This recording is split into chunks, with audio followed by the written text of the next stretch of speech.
Have you ever wondered how the largest luxury empire in human history was built without actually inventing a single original product? I mean, think about it. We are talking about a corporate titan that didn't start its journey in a dusty Parisian atelier stitching leather by hand. Nope, it started in a boardroom, completely mastering the invisible architecture of global desire. Let's dive right into this explainer and see exactly how they pulled it off. So, picture this. When you walk past the world's absolute most prestigious boutiques, whether you're strolling down the Champs-Élysées in Paris, Fifth Avenue in New York, or the Ginza district in Tokyo, all of those storefronts appear fiercely independent, right? They've got their own distinct logos, their own incredibly unique window displays, and their own legendary centuries-old histories. But behind the scenes of all this perceived independence stands a single, incredibly quiet puppeteer. Which brings us to our core question for today. How did one company quietly conquer global luxury? Looking at this breakdown, it brilliantly exposes what I like to call the illusion of independence. Notice these names. They literally define high society. You've got the legendary American jeweler Tiffany & Company, the French haute couture house Dior, absolute Italian icons like Bulgari and Fendi, and even the centuries-old cognac maker Hennessy. You might honestly think you're buying into these fiercely distinct, totally separate heritages. But if you follow the lines, they all point directly back to LVMH as the parent company. You aren't just buying a standalone product here. You are stepping into a massive, meticulously designed corporate ecosystem. Okay, moving right along to Section 1, the Master Plan Acquiring Heritage. Let's look at how this machine actually got started. Starting with the foundational 1987 merger between Louis Vuitton and Moet Hennessy, the groundwork was officially laid. And shortly after that, a truly visionary businessman named Bernard Arnault took control. Now, Arnault realized something absolutely profound, and it's kind of the secret sauce of the whole operation. You cannot invent history, right? It takes literally centuries to build the kind of legacy that commands true, undeniable prestige. So rather than trying to build from scratch, he just methodically bought up the heritage. That early realization completely shifted the entire landscape of global retail. Because the answer to their massive success isn't really about fashion at all. It's about one of the smartest business strategies ever created. But of course, this leads us to a pretty fascinating question. Once you actually own these historic names, how do you convince regular consumers to consistently pay astronomical prices for goods that, functionally speaking, they don't actually need to survive? And that brings us to Section 2, the business of prestige. The beating heart of this entire empire is a concept called controlled scarcity. It's basically the practice of intentionally limiting production to artificially inflate desire. Now, in normal economics, if demand rises, what do? You make more products to sell. But luxury thrives on the exact opposite logic. By making things intentionally harder to get, exclusivity actually grows. They aren't just selling products anymore. They are selling the very specific feeling of being one of the rare few who can actually get their hands on them. Because, let's be real, a luxury customer is rarely buying a handbag just because they need something to carry their keys in. They are purchasing a highly curated social identity. They are buying centuries of history, artisan craftsmanship, and pure social exclusivity.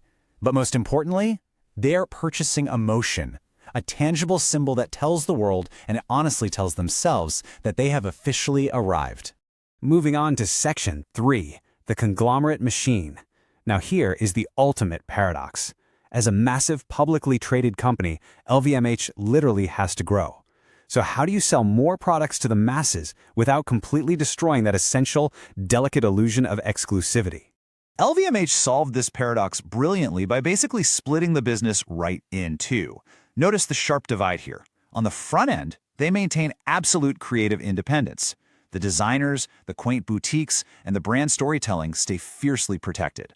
But on the back end, it is pure, ruthless corporate efficiency. They share massive global supply chains, they negotiate prime real estate leverage as a single giant, and they centralize their back-office tech. So the customer experiences this totally unique, intimate boutique, but the company is operating behind the scenes as a global titan. And this leads us to their predictable three-step acquisition playbook, which is simple but just devastatingly effective. Step 1, buy an iconic, historic heritage brand. Step 2, preserve its creative independence so the customer doesn't feel any corporate interference whatsoever. Step 3, plug that brand directly into a massive global supply, distribution, and retail machine. They rarely ever change what makes the brand special to the consumer, but they massively and rapidly scale its profitability right behind the curtain. Let's look at the financial results of this in Section 4, the economics of desire. Notice the stark contrast here in green. Thanks to that controlled scarcity and deep emotional connection we talked about, luxury companies maintain just massive gross margins.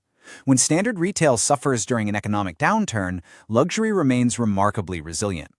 Fueled by high-net-worth individuals, global tourism, and highly aspirational buyers, it turns out people will cut back on their everyday necessities long before they surrender their status symbols.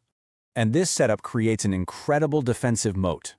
Notice how the revenue is broken down here. LVMH is highly diversified across all these high-margin categories.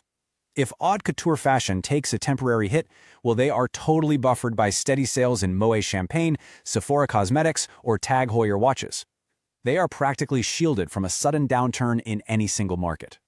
When you combine those incredibly high margins with dozens of world-renowned brands operating across a globally optimized supply chain, the results are just staggering. This strategy is exactly what built a company worth hundreds of billions of dollars by market capitalization, generating tens of billions in annual revenue. It is an absolute financial juggernaut, no doubt about it. Next up, Section 5, the global luxury wars. Because, of course, they aren't the only ones playing this game. Looking at the wider landscape, we can neutrally observe some distinctly different strategies at play. Notice the contrast between LVMH and competitors like Kering and Richemont, who are following a very similar conglomerate model. But then, compare them to fiercely independent houses like Hermès and the privately held Chanel, who focus entirely on single-brand organic growth. It is a really fascinating clash of business philosophies playing out in real time. But here is the massive challenge that honestly keeps luxury executives awake at night. The next generation of luxury consumers may look completely different. As consumer behavior rapidly shifts and our digital landscapes continuously evolve, these heritage empires face a really tough hurdle. How does an empire whose entire value proposition is built on being old, traditional, and historical adapt to a world that suddenly demands the new and the instant? Which brings us to our final part, Section 6, Manufacturing Global Desire. Let's see how they are future-proofing. LVMH is aggressively moving to protect its exclusivity for the future. They are expanding digital storefronts, essentially trying to bring that white glove in-store experience directly online. They're integrating AI into their logistics, investing heavily in modern sustainability initiatives, and even using blockchain technology to prevent counterfeiting. It's a highly calculated move to capture younger, digitally native consumers, all without diluting that crucial aura of prestige. So, the absolute crucial takeaway here is this. Whether a transaction happens in a quiet, velvet-lined physical boutique in Paris or through a sleek, frictionless app on a smartphone, the core product remains exactly the same. The product is pure perception. By assembling an ecosystem of history, emotion, and craftsmanship, rather than just relying on a single passing fashion trend, LVMH turned the totally abstract concept of trust into a financially indestructible machine. The greatest luxury companies don't simply manufacture products. They manufacture desire.